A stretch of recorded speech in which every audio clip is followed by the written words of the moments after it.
समझाने लगे, भैया ये जो शरीर मिला है इसका महत्व इसलिए नहीं मिला है कि तुम बढ़िया बढ़िया खाने को पाते हो।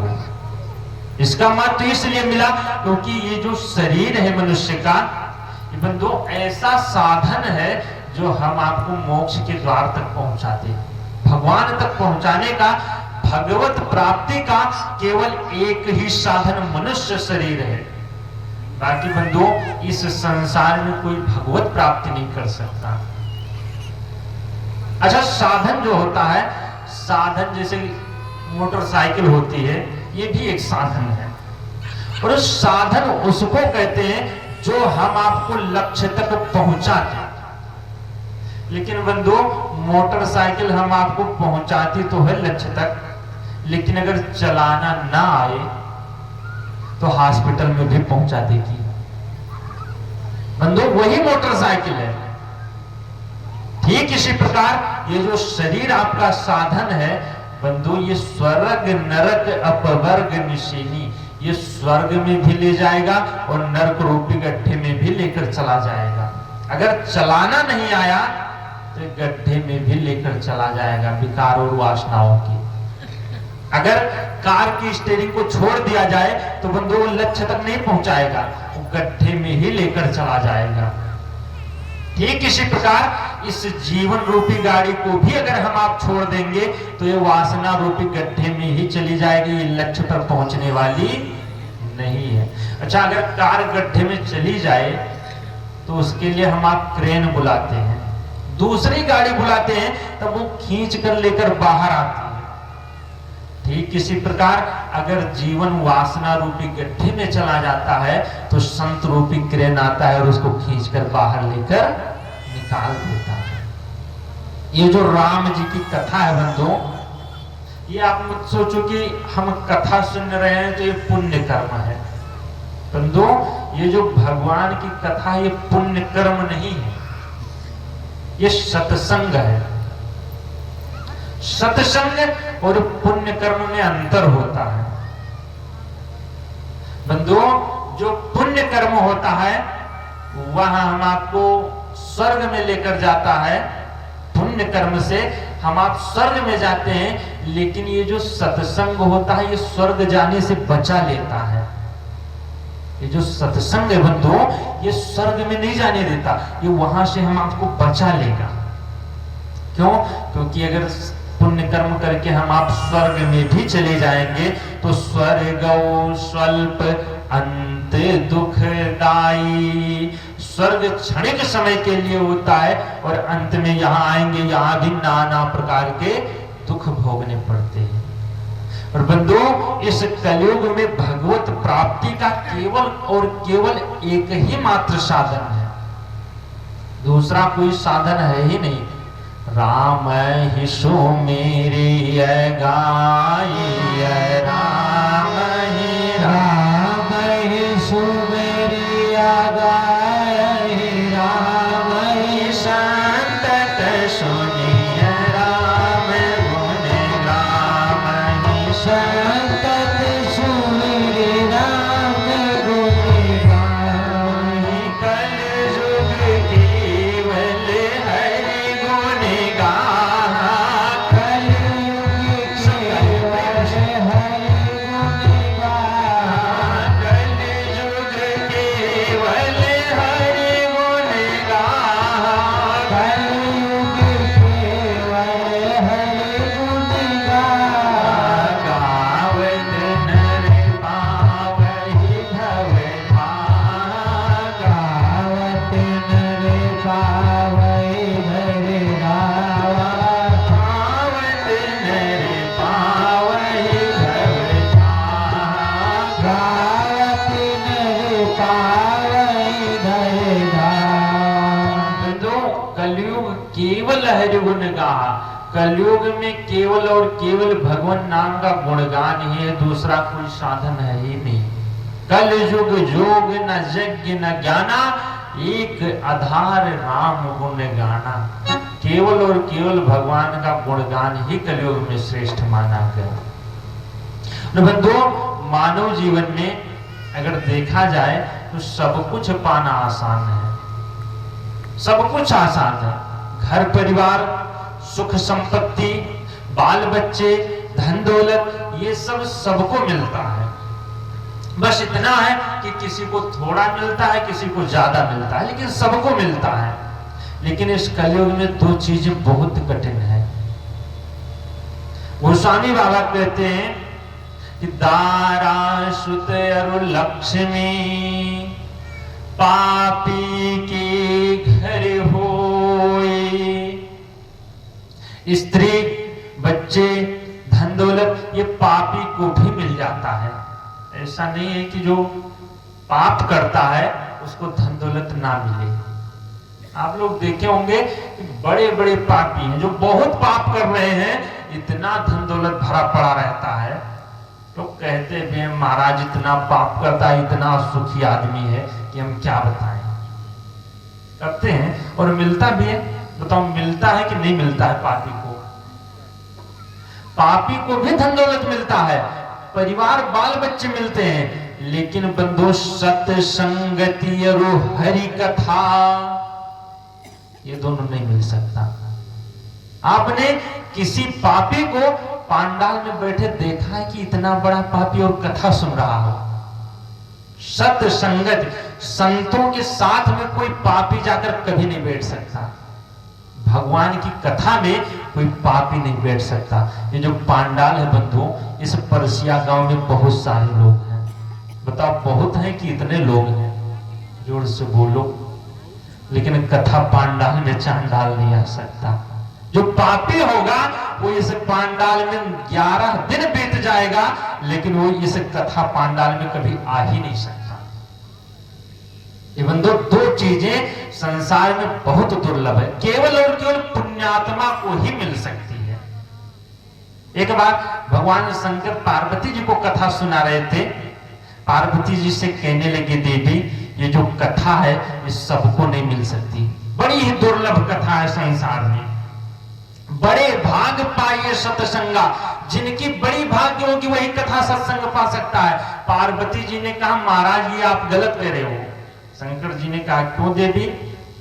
पार्वती जी कहने लगे कि ये जो भगवान की कथा है ये कहीं भी होगी। पंडित जी गांव गांव जाएंगे कथा करने, बड़े बड़े हार्न माइक लगाएंगे, बड़ा पांडाल होगा, बैठने की खूब व्यवस्था होगी, सब जाएंगे बैठकर सुन लिया करेंगे। क्या जाता है उसमें? इसमें कौन सी बड़ी भाग्य? शंकर जी ने कहा देवी सब लोग गृह कारज नाना जंजाला, गृह कारज नाना जंजाला, ते अति दुर्गम शैल विशाला, ते अति दुर्गम शैल विशाला, कठिन कुसंग को पंथ कराला, कठिन कुसंग को पंथ कराला, तिनके बचन पान हरि व्याला, तिनके बचन पाई हरि व्याला, गृह कारज नाना जंजाला, गृह कारज नाना जंजाला। शंकर जी कहने लगे देवी ये जो भगवान की कथा है इसमें सब गृह कार्य नाना जंजाला, इसमें सब गृह कार्य में ही फंसे रहेंगे, यही नाना प्रकार के जंजाल बन जाया करेंगे। अभी ये काम नहीं हुआ, अभी वो काम नहीं हुआ, वो काम नहीं हुआ। बताओ बंधुओं काम से कभी फुर्सत मिली है? लोग कहते हैं महाराज काम निपटा लेंगे फिर कथा सुनेंगे। कहीं भी जाओ अगर कहो कि कथा महाराज कथा सुनाना है, कथा सुन लो, सब लोग बोलेंगे महाराज आजकल तो खेती का बड़ा काम है, आप इसी काम में कथा, गेहूं बुआई का टाइम चल रहा है, ऐसा करो 1 महीने बाद आना। बताओ बंधु आज तक किसी का काम निपटा है? अरे काम निपटाते निपटाते खुद निपट गए, लेकिन काम उनका पड़ा ही रह गया। अब उनका काम 13 दिन बाद कोई दूसरा ही किया है, वो खुद नहीं कर सके अपना काम कि कोई कर पाए। लोग कहते हैं भैया आज उनका काम है, तो बंधु अपना काम आज तक कोई नहीं कर पाया, दूसरा ही करता है। तो जब खुद अपना काम नहीं कर सके तो दूसरे के काम में क्यों फंसे हो? क्यों नहीं जाकर कथा सुन लेते हो? और बंधु इसी गृह कार्य नाना जंजाला में पूरा जीवन बिता देते हैं। और पार्वती जी ने कहा महाराज अगर कथा इतनी बड़ी है कि इसको सुनने मात्र से कल्याण हो जाएगा, केवल कथा सुननी है।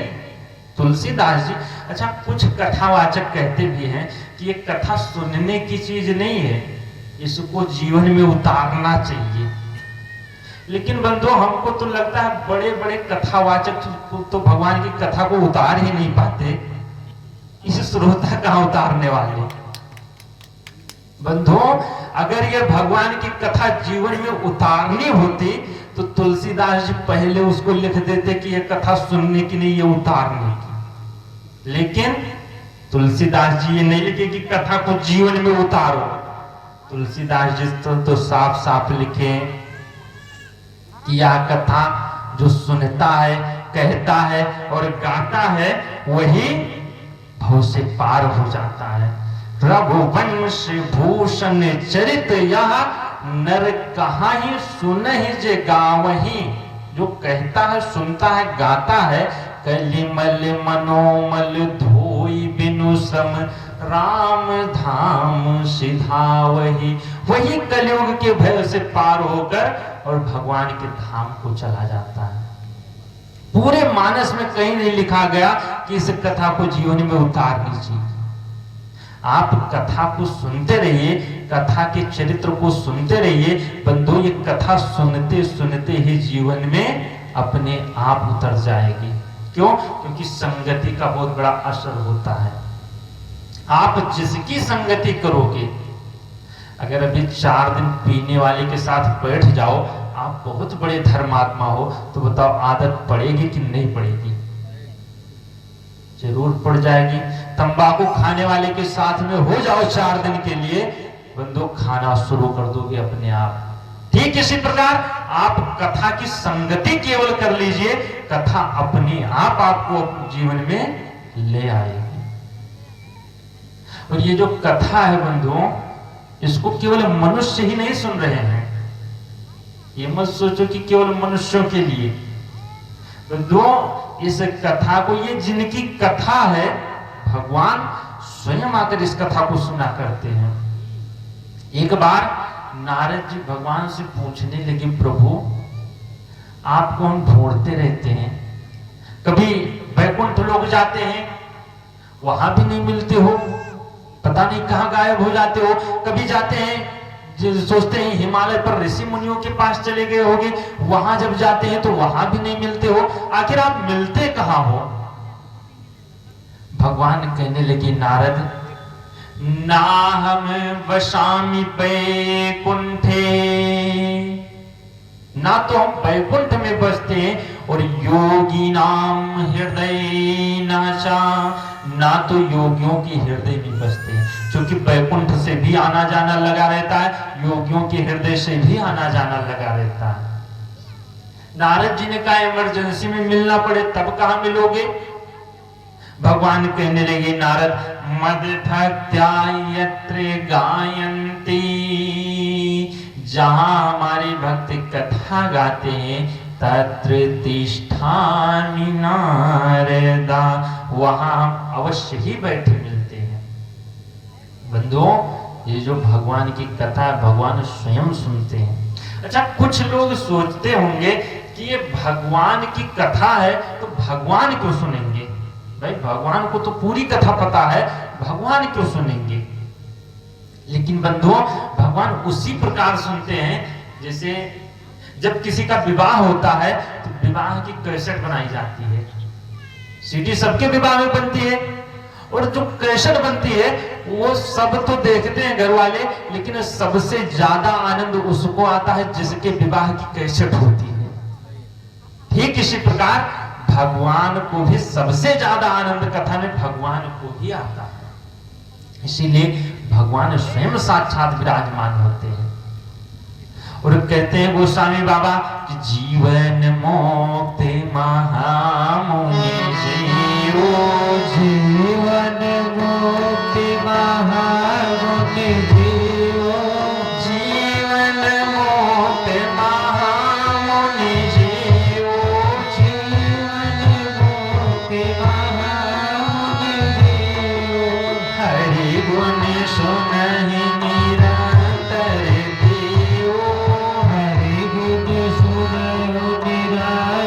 तेरो जीवन मुक्त महामुनि जीव, जीवन मुक्ति महामुनि गेरो।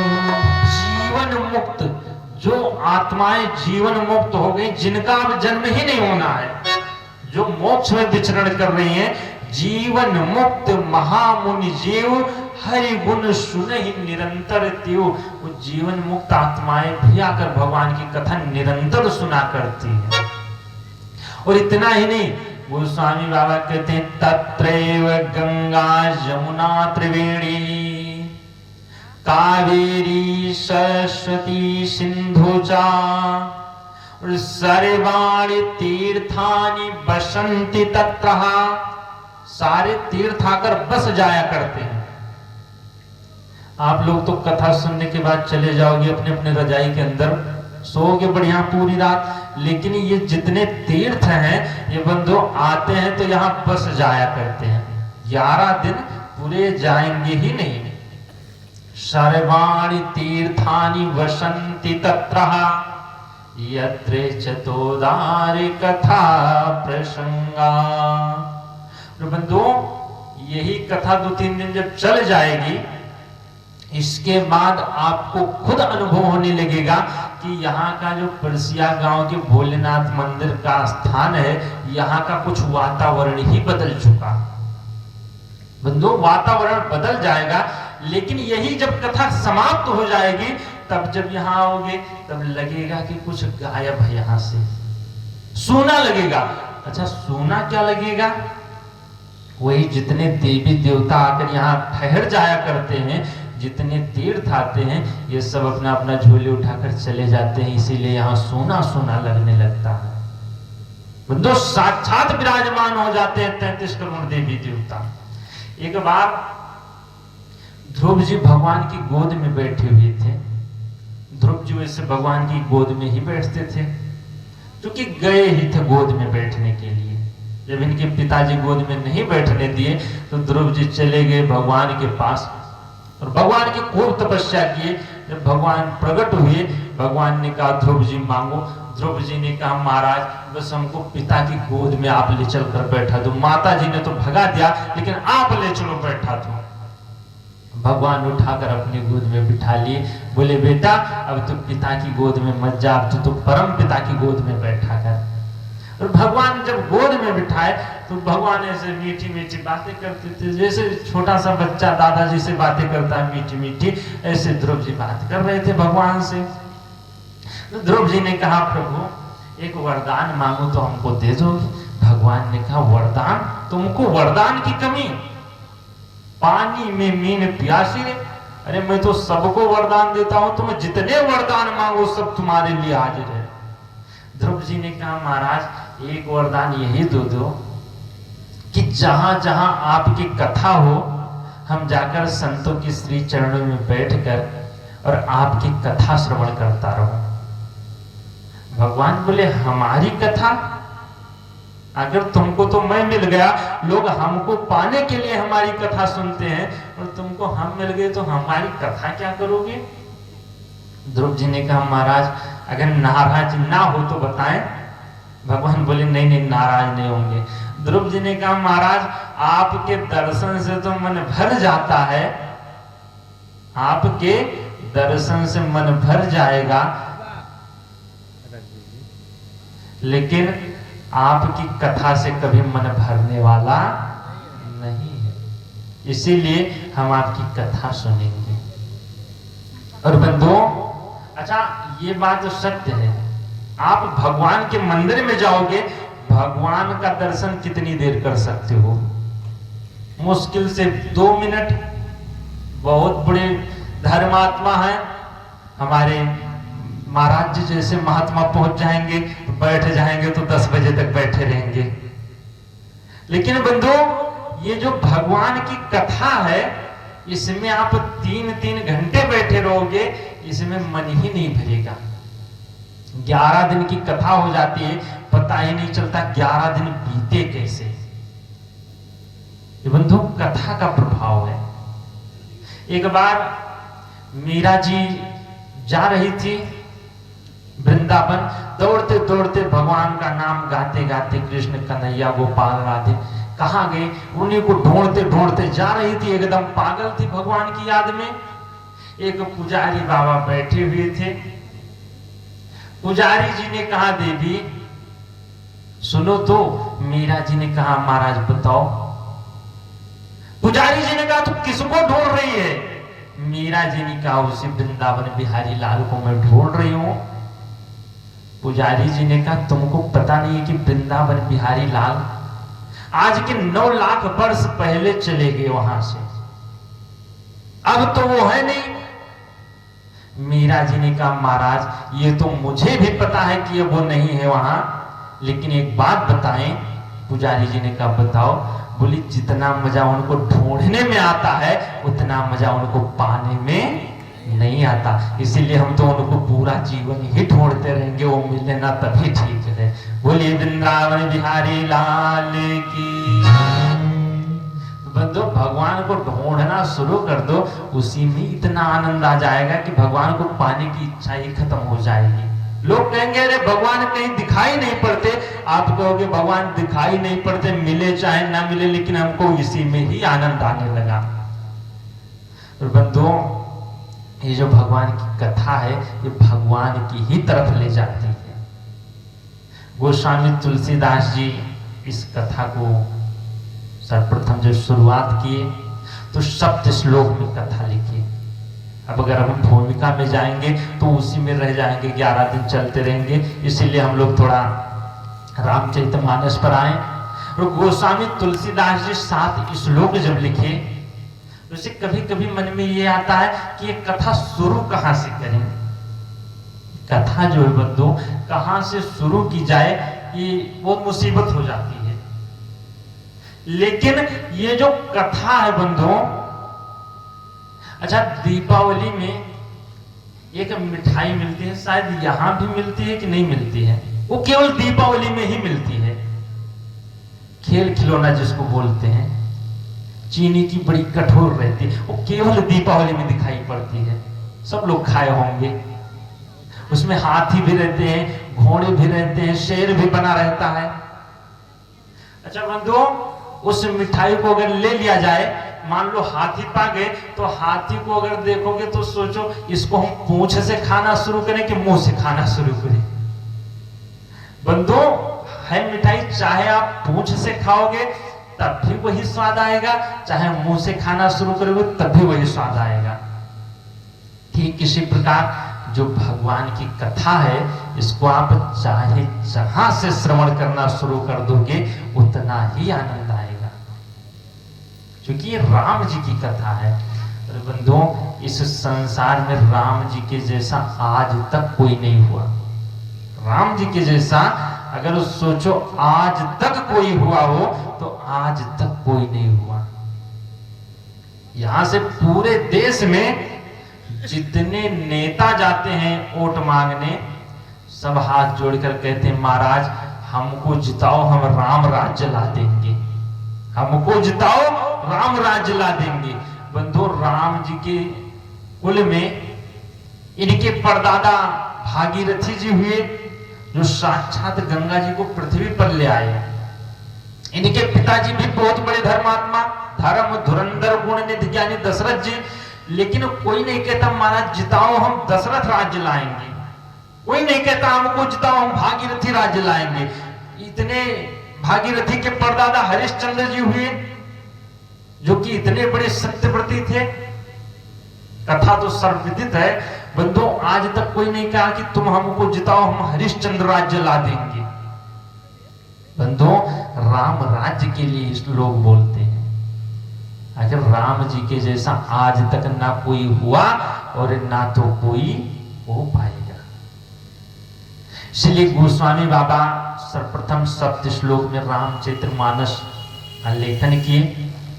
अच्छा जब रामचरितमानस को लिखे तुलसीदास जी तो सबसे पहले इसके जितने चरित्र राम जी के लिखे गए हैं सबका नाम रामायण लिखा गया।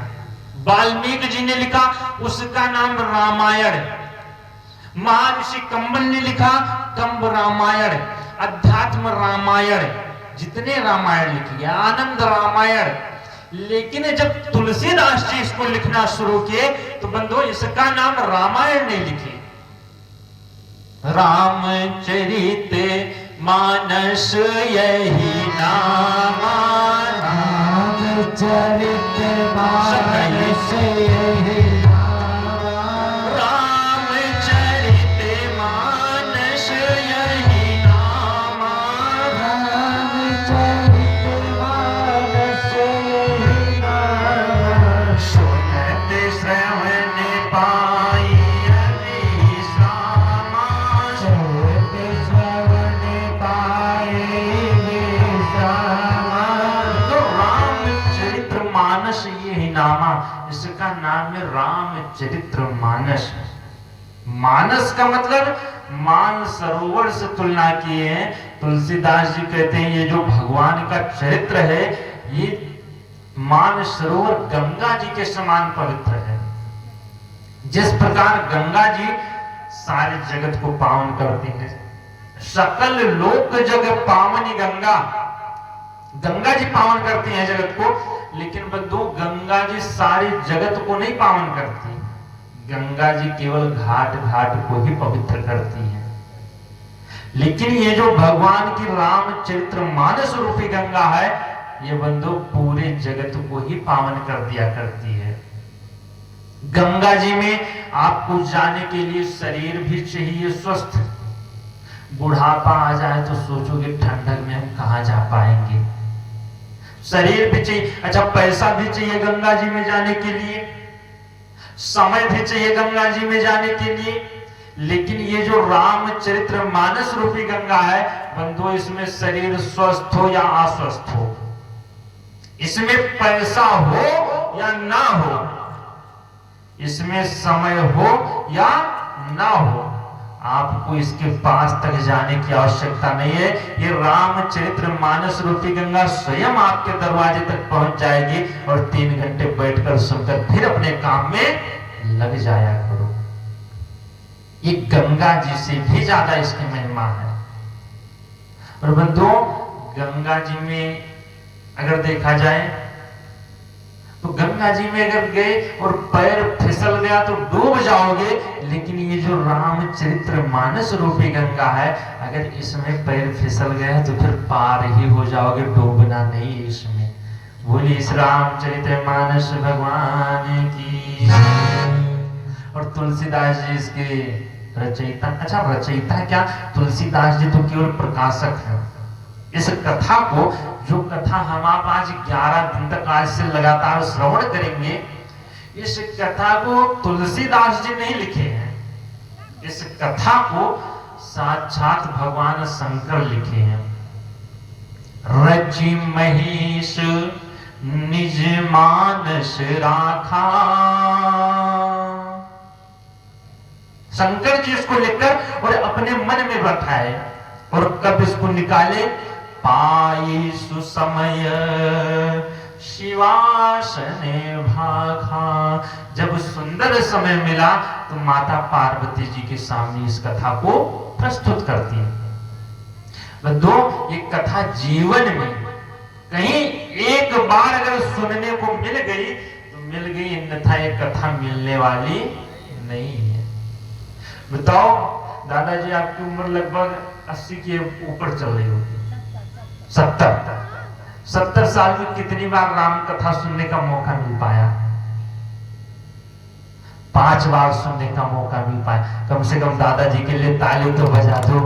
भगवान की कथा 5 बार सुनने का मौका मिल जाए बंधु, जीवन में बहुत बड़ी सौभाग्य होती है, तभी मिल सकता है, अन्यथा जीवन बीत जाता है, मौका मिलने वाला नहीं है।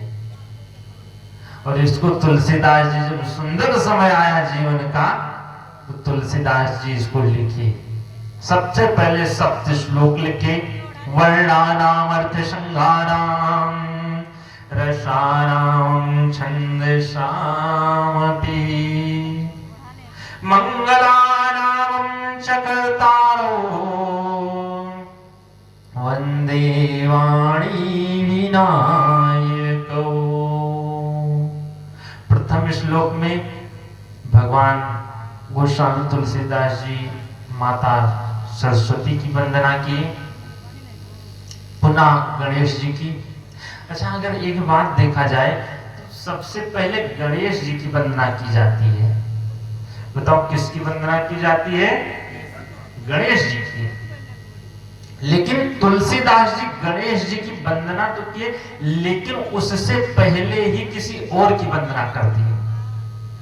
वंदे वाणी विनायको, पहले गणेश जी की वंदना नहीं की, पहले वाणी विनायको, पहले वाणी अर्थात वाणी की देवता सरस्वती जी, पहले सरस्वती मैया की वंदना की, फिर गणेश जी की। देखिए बंधु, किसी ने पूछा तुलसीदास जी से कि बाबा, ये आपको पहले गणेश जी की वंदना करनी चाहिए कि पहले सरस्वती जी की करनी चाहिए? तुलसीदास जी ने कहा, भैया ये तो हमको भी पता है कि पूजनीय श्री गणेश जी हैं प्रथम पूज्य। बोले फिर गणेश जी की वंदना करनी चाहिए। तुलसीदास जी ने कहा, लेकिन ये गणेश जी प्रथम पूजनीय है, ये बताया किसने? ये तो माता शारदा ही बताई कि गणेश जी प्रथम पूजनीय है, इसीलिए पूजनीय तो सबसे पहले माता सरस्वती हो गई। अच्छा, एक बात बताओ, माता बड़ी होती है कि पिता बड़ा होता है? जोर से बोलिए। माता है, खुद कह रहे हैं हम बड़े हैं। देखिए देखिए बंधु, माता बड़ी तो होती है, लेकिन माताओं से भी कम बड़े पिता नहीं होते। माताएं घर में बड़ा समर्पण करती हैं, बड़ा काम करती हैं, परिवार के साथ बड़ा ममता करती हैं, लेकिन पिता भी 12-12 घंटे कैसे परिवार की व्यवस्था कर पाता है, वो एक पिता ही जानता है। पिता भी कम बड़ा नहीं। लेकिन बंधुओं, माता को बड़ा क्यों कहा गया? माता ही बताती है कि बेटा ये तुम्हारे पिता है। माता ही अगर पहचान ना कराए तो बेटा जान ही नहीं पाएगा कि ये हमारे पिता है। लेकिन बंधु, माता का पहचान कोई नहीं कराता। बच्चों को माता का पहचान कराने की आवश्यकता नहीं, वो तो माँ माँ शुरू से ही कहना शुरू कर देते हैं। छोटा सा गाय का बच्चा भी, वो भी पैदा होते ही माँ माँ कहना शुरू कर देता है। तो बंधु, माता का पहचान कराने की आवश्यकता नहीं। जिस प्रकार माता पिता का पहचान कराती है, इसीलिए माँ बड़ी हो जाती है, उसी प्रकार सरस्वती जी भी गणेश जी का पहचान कराई, इसीलिए माता सरस्वती जी को पहले वंदित किए हैं तुलसीदास जी। और दूसरे श्लोक में भवानी शंकर वंदे श्रद्धा विश्वास रूपिणो। भवानी माता गौरी और शंकर जी की वंदना की है, जो कि श्रद्धा और विश्वास के स्वरूप है। माता पार्वती जी श्रद्धा के प्रतीक और शंकर जी विश्वास के प्रतीक हैं। और बंधुओं, ये जो भगवान की कथा है, ये बिना विश्वास के अगर सुनोगे, अगर जीवन में श्रद्धा और विश्वास ना हो, तो बंधुओं आप तो कथा में बैठ जाओगे कि बाबा जी आए हैं, चलते हैं, देखते हैं क्या सुनाएंगे। आप तो पांडाल में बैठे हो, लेकिन कथा आपके अंदर नहीं बैठ सकती अगर श्रद्धा और भगवान पर भरोसा नहीं तो।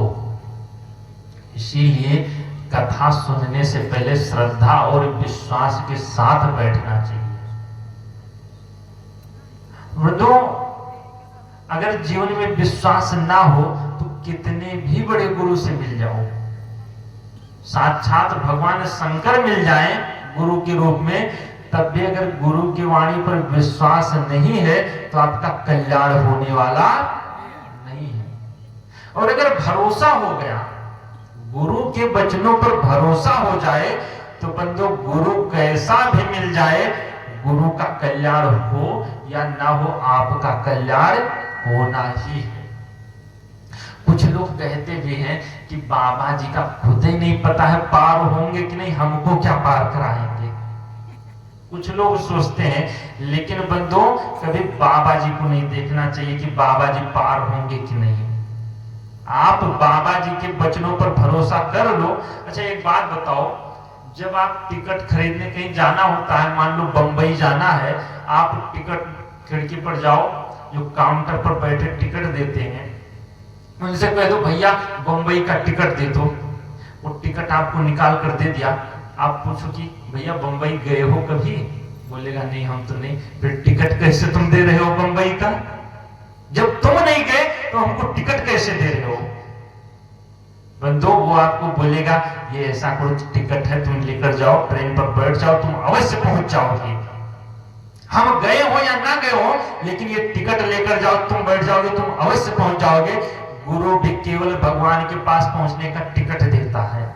गुरु जाए भगवान के पास या ना जाए, आप गुरु से नाम रूपी टिकट लेकर और श्रद्धा और विश्वास रूपी गाड़ी में बैठ जाओ, तुम अवश्य ही भगवान के पास तक पहुंच जाओगे।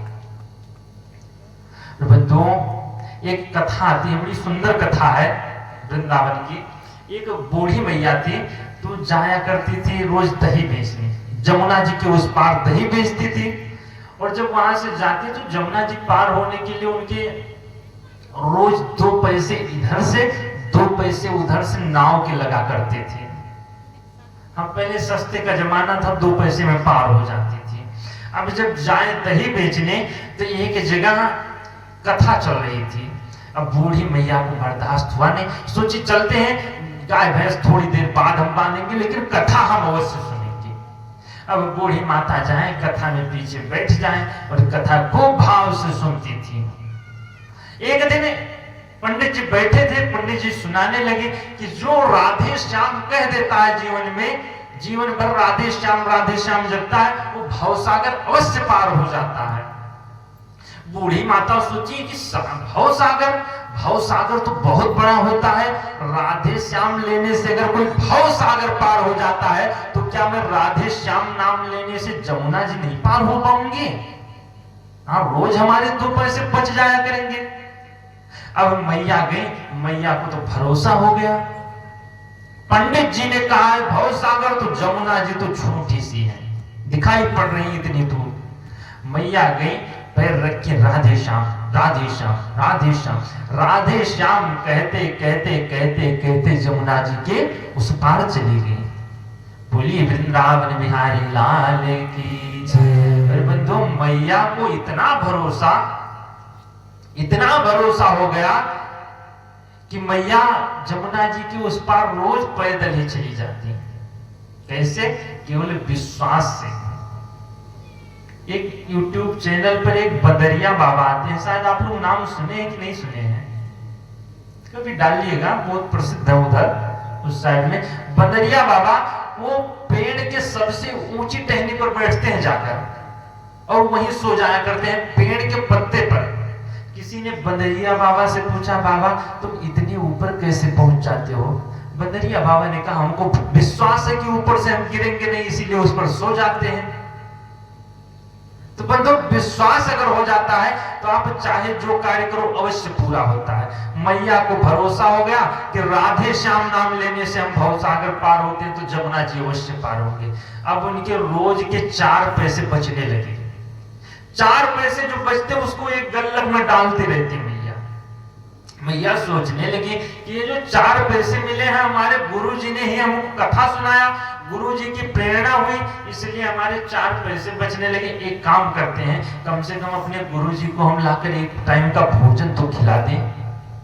अब वहां से मैया गई पंडित जी के पास, घर पूछते पूछते पहुंच गई। पंडित जी से बोली महाराज आपकी कृपा से हमारे कुछ पैसे बचे हैं, तो हमारी इच्छा है कि हम आपको भोजन करा दें। पंडित जी को निमंत्रण मिल जाए, कितनी आनंद की बात। पंडित जी भी कहे ठीक है मैया। मैया ने कहा महाराज कल हम आएंगे तो आपको लेकर चलेंगे। पंडित जी ने कहा ठीक है। अब दूसरे दिन जब मैया आई कहीं बीच में पंडित जी के घर पहुंची, पंडित जी से बोली चलो। पंडित जी भी बढ़िया नया नया कुर्ता धोती बढ़िया पहन कर और गमछा रखे नया नया चल दिए मैया जी के साथ में। अब साथ साथ जब जाने लगे, अच्छा पंडित जी तो जिधर घाट था नाव खड़ी होती थी पंडित जी उधर जाएं और मैया उनको इधर लेकर आए जिधर नाव नहीं थी। मैया सोची इधर से नजदीक पड़ेगा, पंडित जी को लेकर चली जाएंगे। पंडित जी कह रहे मैया नाव उधर है। मैया ने कहा महाराज रास्ता इधर से भी है, इधर से नजदीक पड़ेगा। पंडित जी सोची बुढ़िया पता नहीं कहां ले जा रही है। अब जब लेकर गई, पंडित जी ने कहा यहां कैसे पार होगी? मैया ने कहा राधे श्याम को। पंडित जी ने कहा अरे मैया। अब मैया पंडित जी का हाथ पकड़कर और नदी में राधे श्याम कहते हुए पैर रख दी। पंडित जी ने कहा अरे मैया छोड़ हमको नहीं, हम भीग जाएंगे। मैया कहने लगी गुरु जी बोलो राधे श्याम, गुरु जी बोलो राधे श्याम, गुरु जी बोलो राधे श्याम, गुरु जी बोलो राधे श्याम, गुरु जी बोलो राधे श्याम, गुरु जी बोलो राधे श्याम। अब मैया कह रही है कि गुरु जी बोलो राधे श्याम। पंडित जी कह रहे अरे मैया छोड़ो हम नहीं जाने वाले हैं, हम भीग जाएं। पंडित जी जो ही रखे धोती भीग गई। अब मैया तो पानी के ऊपर, पंडित जी का पैर नीचे। पंडित जी सोची कोई चुड़ैल वगैरह तो नहीं है। पंडित जी ने कहा अरे मैया हमारा हाथ छोड़ दो। पंडित जी कहने लगे मैं तो तेरा पंडित नहीं हूँ, ना तो मेरी अजमान छोड़ दे अब तो मेरी जान छोड़ दे, अब तो मेरे हाथ छोड़ दे, अब तो मेरी जान छोड़ दे अब तो मेरी और मैया तेरे गुरु जी बोलो राधे श्याम, गुरु जी बोलो राधे श्याम। अब जब गुरु जी का पानी कमर तक आ गया, पंडित जी सोचने लगता है ये हमको मार डाले। पंडित जी को भरोसा तो था नहीं राधे श्याम नाम पर। पंडित जी डूबते जा रहे हैं, मैया ऊपर होती जा रही है। अब जब पंडित जी समझ गए कि अब हमको ये बुढ़िया मार डालेगी, अब छोड़ने वाली नहीं है, पंडित जी कहने लगे अब प्रभु उबारो राधा वर घन श्याम, उबारो राधा वर घन श्याम, उबारो राधा वर घन श्याम, उबारो राधा वर घन श्याम। और बंधु जो ही पंडित जी के उबारो राधा वर घन श्याम, जब भगवान का सहारा हो गया पंडित जी को, पंडित जी भी ऊपर आ गए और उस पार चले गए। बोली वृंदावन बिहारी लाल की जय। तो बंधु अगर भरोसा नहीं है भगवान के गुरु के वचनों पर, भगवान पर अगर भरोसा नहीं है, भगवान के नाम पर भरोसा नहीं है, तो कभी पार होने वाले नहीं है, चाहे जितनी कथा सुन लो। इसीलिए अगर इस कथा पांडाल में बैठे हो तो भगवान पर भरोसा करके ही बैठना चाहिए। बंधु ये जो रामचरितमानस है, अच्छा जो रामचरितमानस पढ़ते होंगे उनको पता होगा कि है तो ये रामचरितमानस, लेकिन पहले इस कथा में राम जी का चरित्र नहीं लिखा गया। किसका लिखा गया? पहले शंकर जी का। पहले राम सीता का विवाह नहीं हुआ है, पहले शंकर और पार्वती जी का विवाह हुआ है इसी रामचरितमानस में। क्यों? क्योंकि बंधुओं गोस्वामी बाबा कहते हैं कि जब तक श्रद्धा और विश्वास का मिलन नहीं होता तब तक जीवन में राम का प्राकट्य हो ही नहीं सकता। इसीलिए पहले जीवन में श्रद्धा और विश्वास का प्राकट्य होना चाहिए। इसीलिए तुलसीदास जी द्वितीय श्लोक में भवानी शंकरो वंदे श्रद्धा विश्वास रूपिणो याभ्याम विना न पश्यन्ति सिद्धा शान्तस्थमीश्वरः। गोस्वामी बाबा कहते हैं चाहे जितने भी बड़े सिद्ध हो जाए, जब तक श्रद्धा और विश्वास ना हो तब तक ईश्वर को नहीं देखने वाले। बंधु समय भी थोड़ा, घड़ी भी बड़ी जल्दी खिसक रही है। आधे घंटे का टाइम और बचा, इसीलिए आधे घंटे में कम से कम कथा की भूमिका तो बन जाए। आप लोग सोचेंगे घड़ी खिसक रही है तो बाबा क्यों नहीं खिसक रहे हैं, लेकिन बाबा जी बिना 8 बजे नहीं खिसकेंगे। और बंधुओं यहाँ तीसरे श्लोक में वंदे बोधमयं नित्यम गुरुं शंकर रूपिणो, गुरु जी की वंदना की है तुलसीदास जी। और यमाश्रितो हि वक्रो अपि चंद्रः सर्वत्र वंदते। यहाँ तुलसीदास जी गुरु की वंदना ऐसे की। देखिए बंधु, गुरु होना कैसा चाहिए?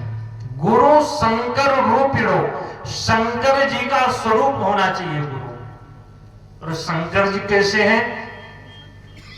शंकर जी यमाश्रितो हि वक्रो अपि, जो चंद्रमा होता है टेढ़ा मेढ़ा, लेकिन उसको सिर पर धारण कर लिए वो भी पूजनीय हो गया। ठीक इसी प्रकार गुरु वही होता है, कितना भी कैसा भी चेला हो उसको पूजनीय बना दे। कितना भी शराबी मिल जाए, कबाबी मिल जाए, लफंगा मिल जाए, लुच्चा मिल जाए, उसको भी पूजनीय बना दे, वही गुरु होता है। बोलिए परम पूज्य सदगुरु भगवान की जय। और अगले श्लोक में श्री वाल्मीकि जी की और हनुमान जी की वंदना किए। सीताराम गुणग्राम पुण्यारण्य विहारिणो वंदे विशुद्ध विज्ञानो कपीश्वरे कवीश्वरो। अगले श्लोक में 5वें श्लोक में माता सीता और रामचंद्र जी की वंदना किए। उद्भव स्थित संहार कारिणीं क्लेशहारिणीं सर्वश्रेष्ठकरीं सीतां नतोऽहं दामि वल्लभाम्। अगले श्लोक में भगवान श्री हरि की वंदना किए। यन्माया वशवर्ति विश्वमखिलम् ब्रह्मादिदेवासुरा यत्सत्तादृशयो भाति सकलं रज्जो यथा हीरेभ्रमः यत्पादप्लवमेकमेव हि भावाम्भदेस्तीतीर्षावतां वन्दे तं शेषकारणे परं रामाख्यमीशं हरिम्।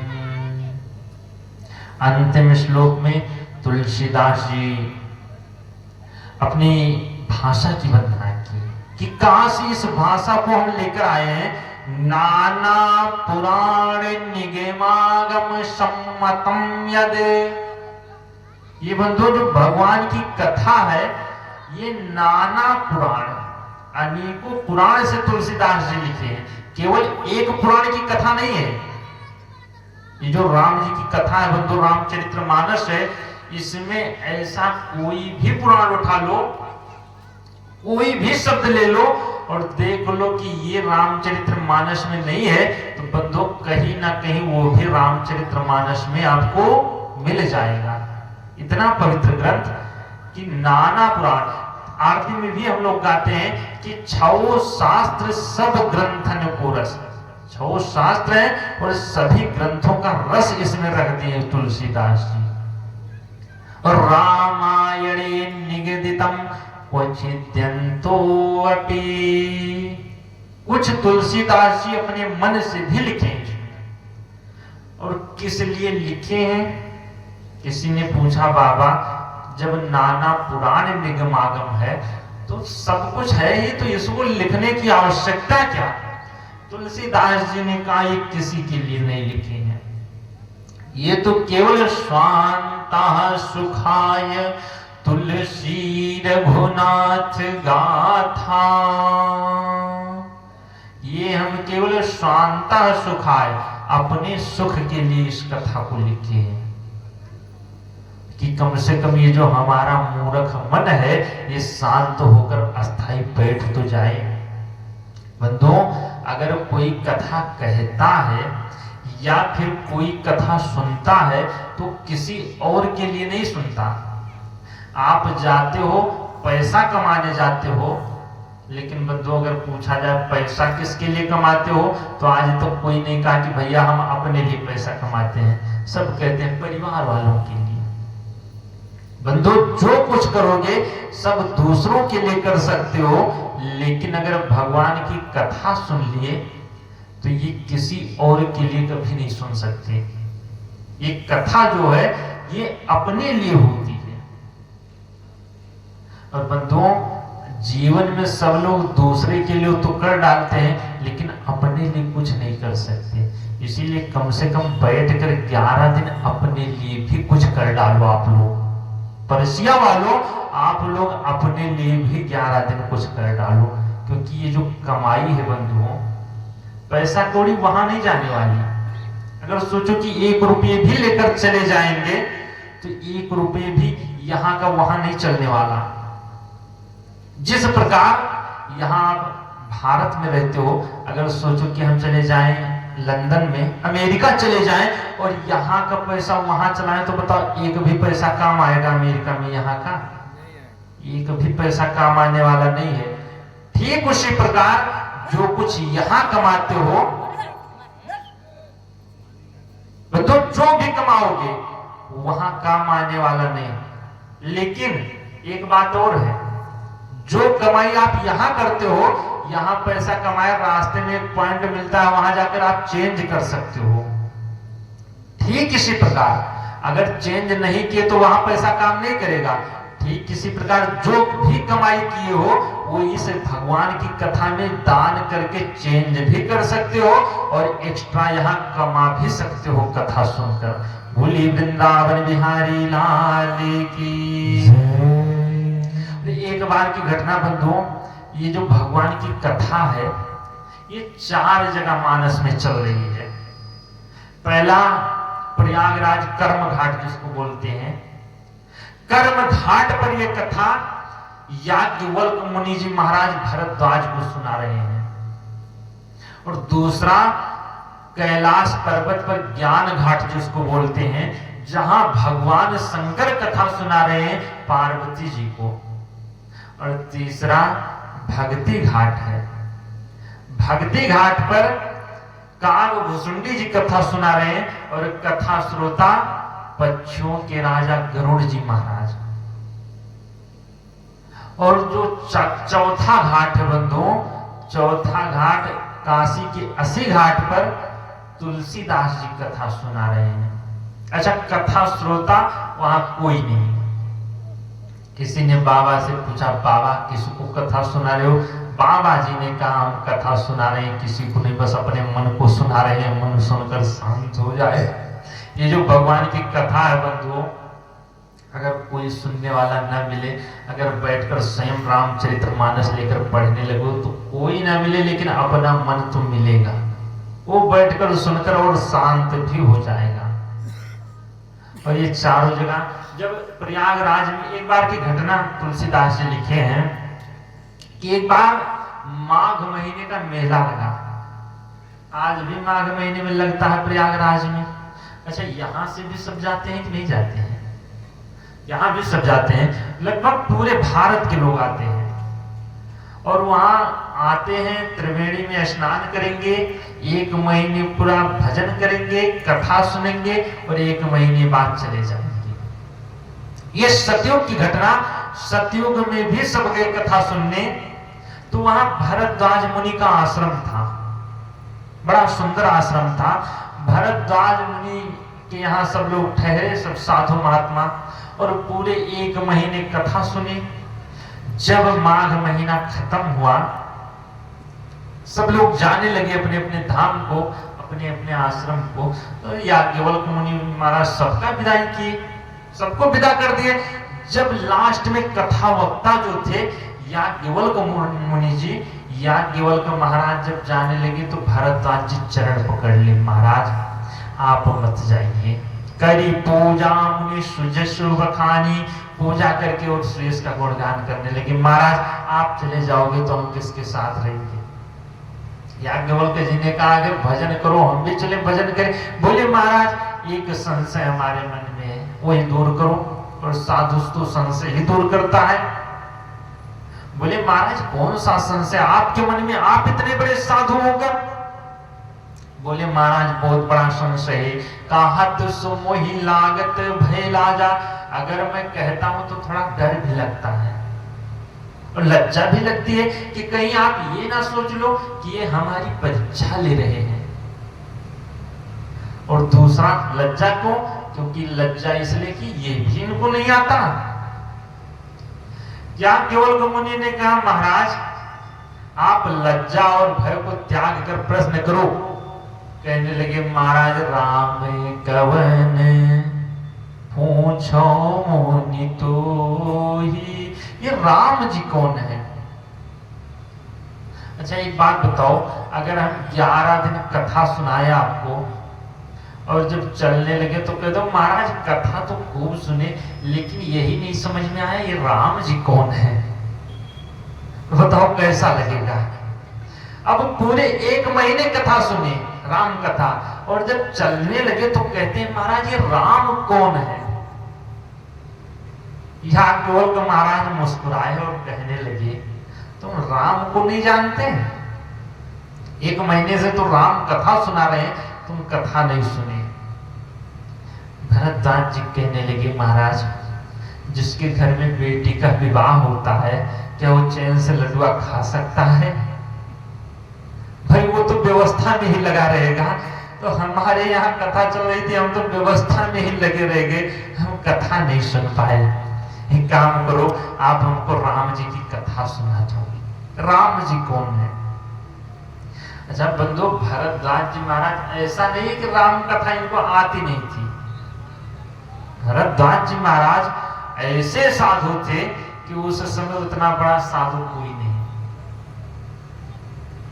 ये जब भरद्वाज मुनि पहुंचते थे गंगा जी में स्नान करने तो गंगा जी 5-7 सीढ़ी ऊपर चढ़ाती थी। भरद्वाज जी के पहुंचने से गंगा जी 5-7 सीढ़ी ऊपर आ जाती थी। साधु संतों ने गंगा जी से प्रश्न किया कि मैया हम सब आते हैं तो तुम शांत रहती हो लेकिन जब वो आते हैं तो चहल पहल क्यों करने लगती हो, ऊपर क्यों आ जाती हो?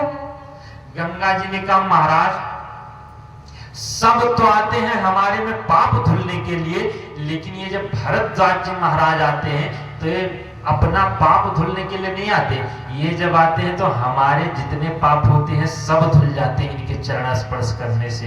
बंधु इतने बड़े महापुरुष हैं कि जो गंगा जी के भी पापों को धुल दिया करते थे और वो भी आज कथा सुनने के लिए व्याकुल बैठे हैं। बोले महाराज आप हमको कथा सुना दीजिए, क्योंकि ये बंधु कथा सुनने से कभी मन नहीं भरता। राम कथा जी सुनत अघाही रस विशेष जाना तिन्ह नाही। जो राम जी की कथा सुनकर मन भर जाए वो समझ जाओ कथा के रस को ही नहीं जान पाया। बोले महाराज कथा सुनाओ। बोले आपके मन में क्या संशय है, तुम किसी राम को जानते हो कि किसी राम को नहीं जानते हो? बोले महाराज एक राम अवधेश को मारा, एक राम अवधेश कुमारा, तिनकर चरित विदित संसारा, तिनकर चरित विदित संसारा, नारी विराग पिलायो अपारा, नारी विराग पिलायो अपारा, भयो रोशन रावण मारा, भयो शरण रावण मारा, एक राम अवधेश को मारा। एक राम अवधेश कुमारा। भरद्वाज जी पूछने लगे महाराज मैं एक राम अवधेश को मारा, एक राम जो दशरथ जी के पुत्र हैं उनको तो मैं जानता हूँ। नारी विरह दुख लह्यो पारा, स्त्री के वियोग में बहुत दुख उठाए और क्रोध आया रावण को मार डाले। कि वही राम है कि दूसरे कोई राम है जिनको आप लोग जपा करते हो? यहाँ केवल को मुनि मुस्कुराए कहने लगे महाराज तुम्हारे मन में जो संशय उठा है ऐसे संशय कीन्हे भवानी, ऐसा ही संशय जगत जननी मां भवानी ने भी एक बार किया था। तो महादेव तब कहा बखानी, शंकर जी उनको बखान कर सुनाए थे कथा। भरद्वाज जी कहने लगे महाराज रुकिए रुकिए, पहले आप हमको ये बताइए, हम तो मानो जीव हैं, हमको संशय होगा कोई बात नहीं, लेकिन जगत जननी मां भवानी ने संशय क्यों किया, पहले आप हमको वो कथा सुनाओ, ये बाद में सुनाना। याज्ञवल्क्य जी कहने लगे उनको इसलिए संशय हुआ क्योंकि एक बार की घटना, एक बार त्रेता युग माही, एक बार त्रेता युग माही, सब गए कुंभज ऋषि पाही, सब गए कुंभज ऋषि पाही।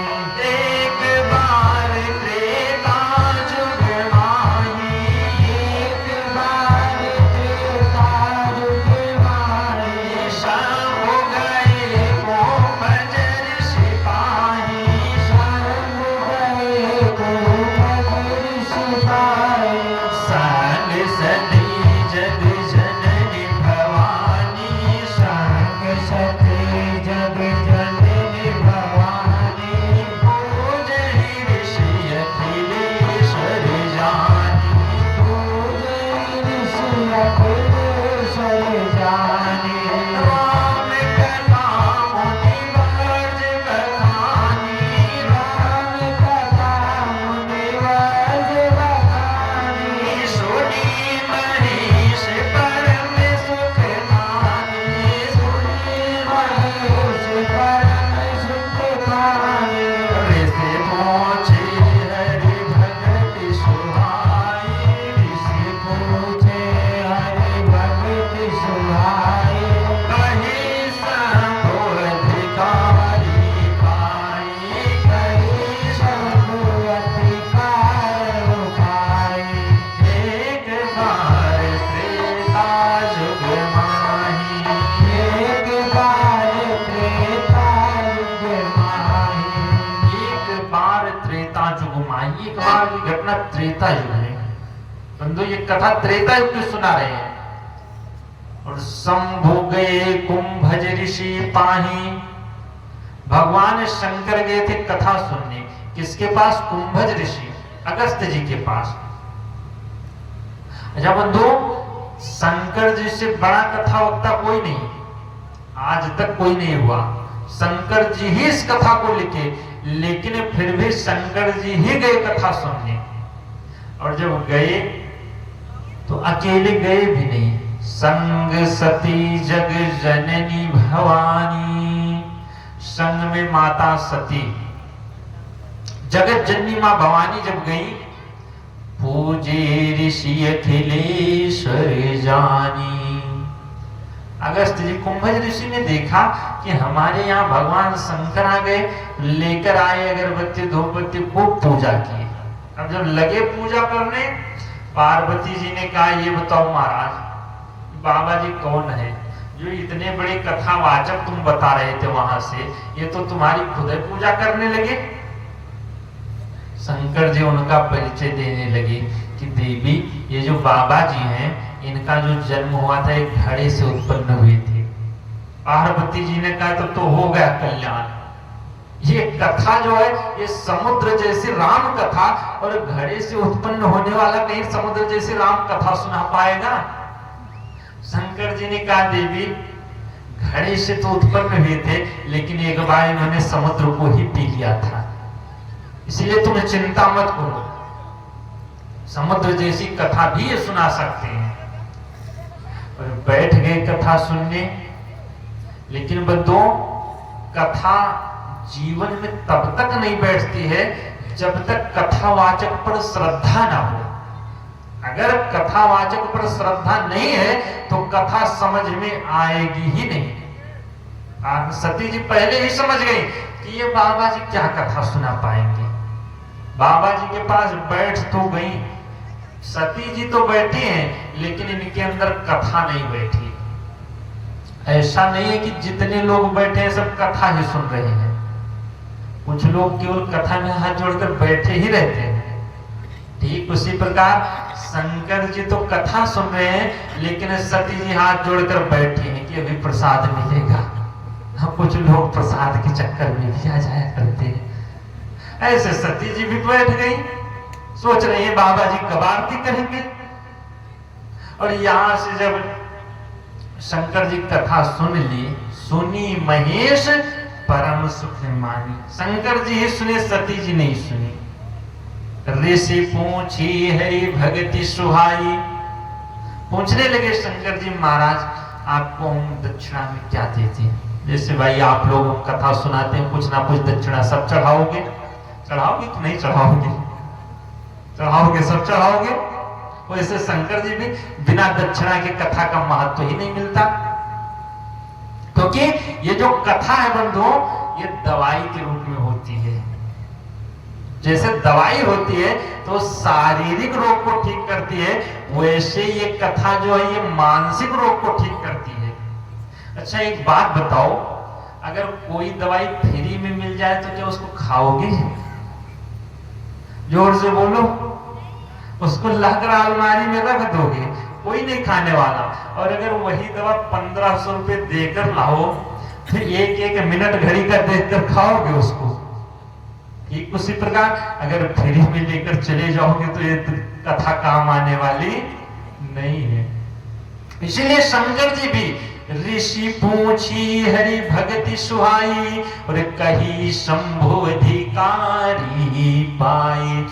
जो अपनी कमाई है वही कथा में दे देना चाहिए। शंकर जी की क्या कमाई? शंकर जी ने कहा महाराज हम तो केवल भजन किए हैं।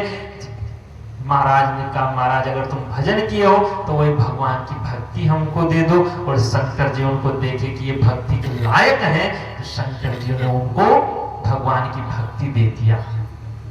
कहत सुनत रघुपति गुण गाथा।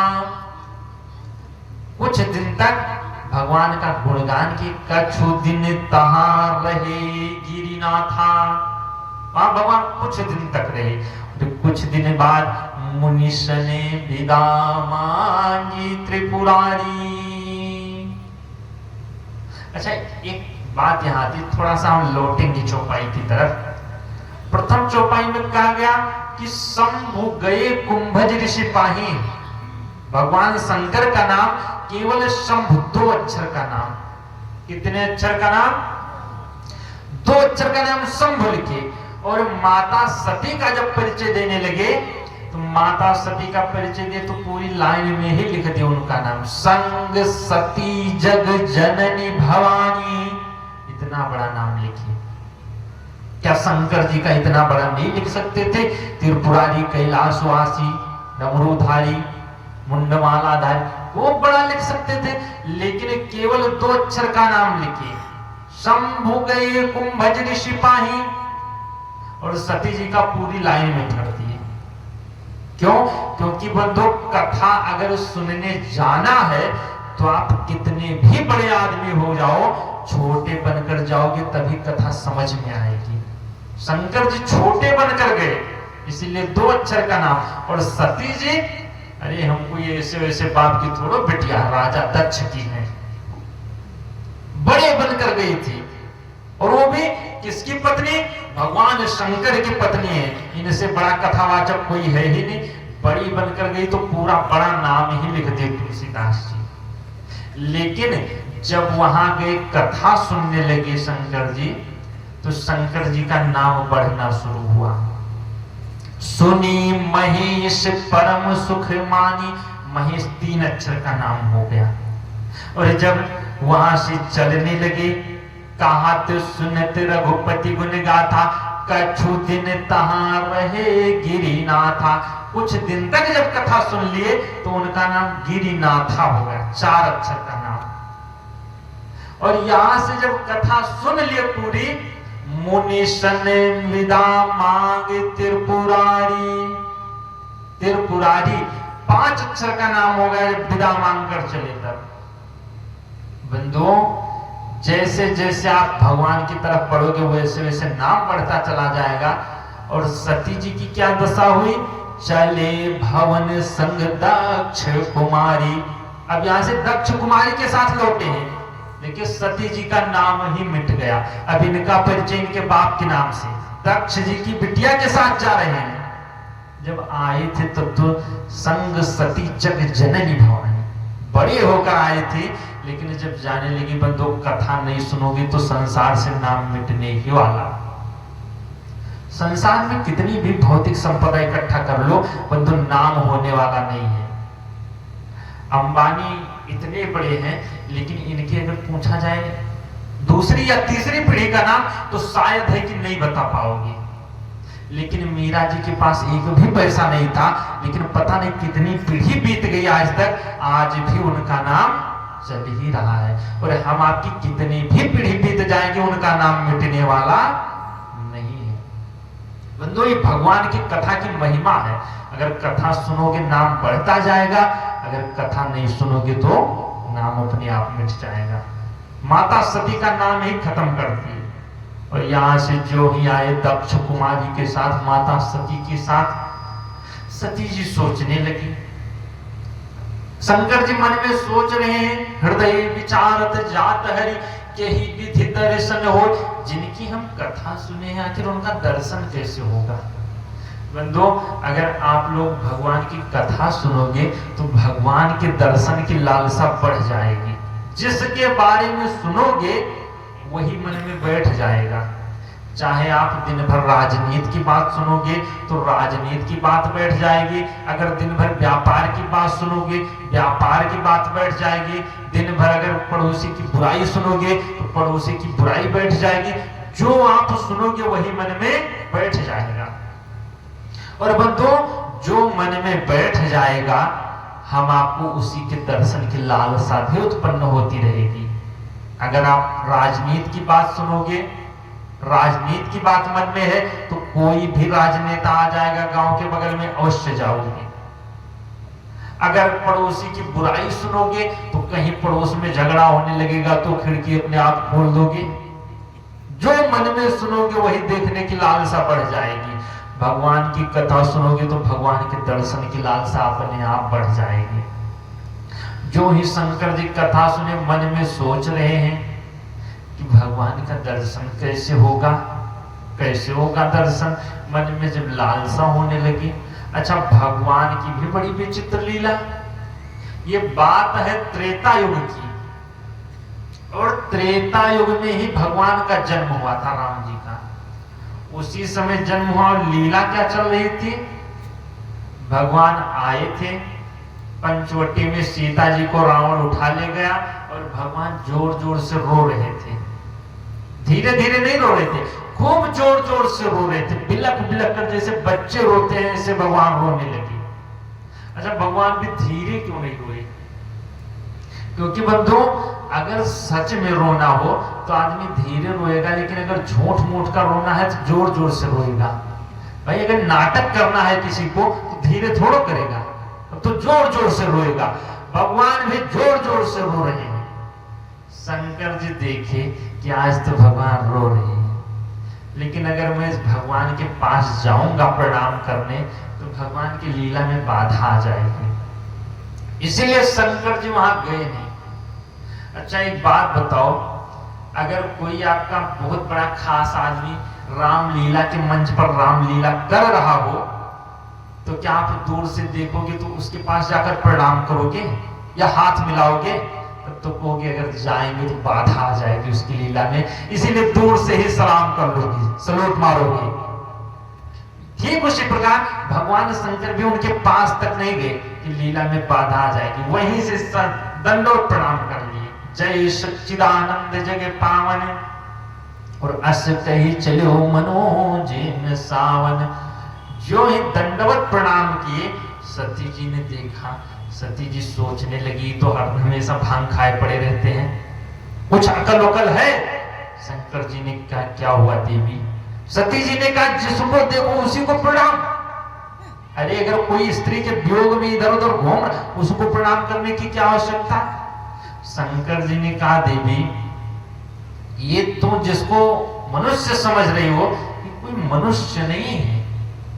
जासु कथा को भज ऋषि गाई जासु कथा को भज ऋषि गाई जासु कथा को भज ऋषि गाई जासु कथा को भज ऋषि गाई भगति जासु मैं मुनि सुनाई भगति जासु मुनि सुनाई सोई मना इष्ट देव रघुवीरा सोई मम इष्ट देव रघुवीरा सेवत जाहि सदा मुनि धीरा सेवत जाय सदा मुनि धीरा जासु कथा को भज ऋषि गाई जासु कथा को भज ऋषि गाई भगवान शंकर समझाने लगे कि जासु कथा कुंभज ऋषि गाय, जिनकी कथा कुंभज ऋषि गाए हैं। जासु भगति मई मुनि ही सुनाई, जिनकी कथा मैंने महात्मा जी को दी है, जिनकी भक्ति, वही हमारे इष्ट देव भगवान राम है, दूसरा कोई नहीं। लेकिन बंधु लाग ना उरे उपदेश, माता सती को भगवान शंकर का उपदेश नहीं समझ में आया। जब तक कहो सो बार बहुत भगवान शंकर सुनाए, लेकिन सती जी समझी नहीं। सती जी ने कहा बिना परीक्षा लिए मानेंगे नहीं। शंकर जी ने कहा तो जब नहीं भरोसा तो तुम जाओ परीक्षा ले आओ। और यहाँ से माता सती चली है परीक्षा लेने। अब आज जाने दो परीक्षा लेने, अब आगे की कथा हम लोग कल श्रवण करेंगे। आज की कथा यही शंकर जी के चरणों में ही समर्पित कर दे रहे हैं। इसके बाद परम पूज्य सदगुरु भगवान अपने मंच पर मंचासीन होंगे। हम आपको कुछ ज्ञान भरी वाणी सुनाएंगे, जिसको हम आप जीवन में शिरोधार्य करके अपने जीवन को धन्य बनाएंगे। आइए सभी लोग इसके पहले भाव से भगवान के नाम का 2 मिनट गायन करेंगे। सब लोग भगवान का नाम गाएंगे।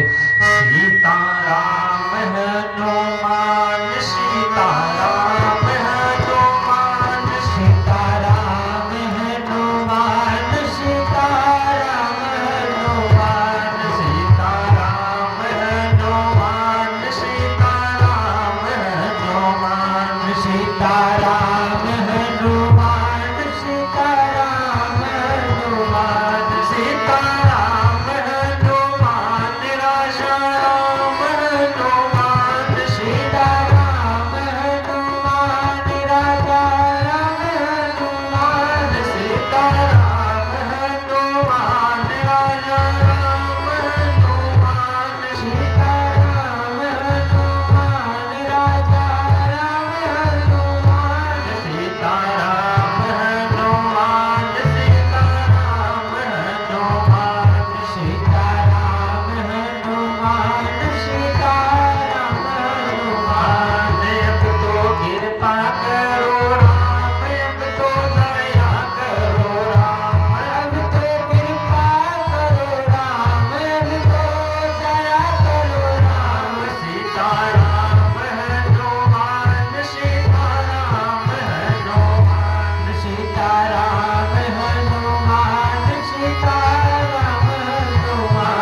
सीताराम हनुमान सीताराम हनुमान सीताराम हनुमान सीताराम हनुमान बोलिए श्री रामचंद्र भगवान की जय श्री वृंदावन बिहारी लाल की श्री गौरी शंकर भगवान की सभी भक्त अपने अपने स्थान पर खड़े हो जाएं।